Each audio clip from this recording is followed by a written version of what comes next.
Hi friends, எல்லாருக்கும் வணக்கம். நான் தான் உங்கள் ஆச்சி பேசுகிறேன். இந்த வீடியோவில் இன்றைக்கி நாம் பார்த்துக்கிட்டு இருக்கிறது அருநெல்லி. இதை பேச்சு வழக்கில் அரிநெல்லி, அரை நெல்லின்னெல்லாம் சொல்லுவாங்க. வைட்டமின் சி நிறைந்த உணவு இது. நீரிழிவு, கண் பார்வை, செரிமானம், நோய் எதிர்ப்பு சக்தி போன்ற பல உடல்நல பிரச்சனைகளுக்கு உதவும் ஒரு மருத்துவ பழம். குறிப்பாக சர்க்கரை நோயை கட்டுப்படுத்தவும், வாந்தியை நிறுத்தவும், கண் பார்வையை கூர்மையாக்கவும், நோய் எதிர்ப்பு சக்தியை அதிகரிக்கவும் உதவுகிறது. நிறைய மருத்துவ பயன் சொல்கிறாங்க.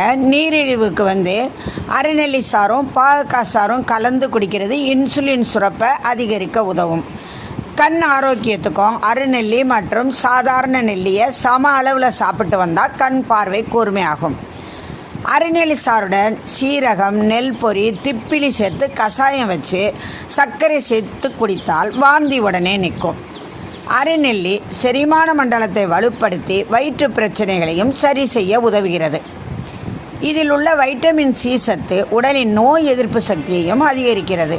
சரும ஆரோக்கியத்திற்கும் முடி வளர்ச்சிக்கும் அரைநெல்லி உதவுகிறது. அரைநெல்லி சாற்றை நேரடியாகவும் அருந்தலாம் அல்லது மற்ற மூலிகைகளுடன் கஷாயமாக செய்தும் அருந்தலாம். உலர்த்தப்பட்ட அரைநெல்லிக்காயை பொடி செய்து நீரில் கலந்து குடிக்கலாம். பச்சையாக அப்படியே சாப்பிடலாம், இல்லை மற்ற காய்கறிகளுடன் சேர்த்தும் சமைக்கலாம்.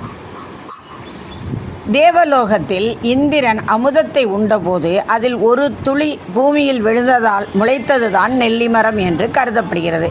எனவே இது தெய்வீக பழமாக கருதப்படுகிறது. இந்த அரைநெல்லிக்காயில் ஜாம் செய்யலாம். இதை லைட்டாக ஆவியில் வேக வச்சு ஜீராவில் போட்டு குலோப் ஜாமுன் மாதிரி செஞ்சு சாப்பிடலாம். அப்புறம் அரைநெல்லிக்காயை ஊறுகாயும் போடலாம். அரைநெல்லிக்காயில் எவ்வளவு உபயோகம் இருக்குது பார்த்தீங்களா? இந்த வீடியோ பிடிச்சிருந்தா லைக் பண்ணுங்கள், கமெண்ட் பண்ணுங்கள், உங்கள் ஃப்ரெண்ட்ஸுக்கு ஷேர் பண்ணுங்கள். இதுவரை சப்ஸ்கிரைப் பண்ணாதவங்க மட்டும் மறக்காமல் எங்கள் சேனலை சப்ஸ்கிரைப் பண்ணுங்கள். அடுத்து ஒரு புது வீடியோவில் உங்களையெல்லாம் சந்திக்கிறேன். Thank you friends.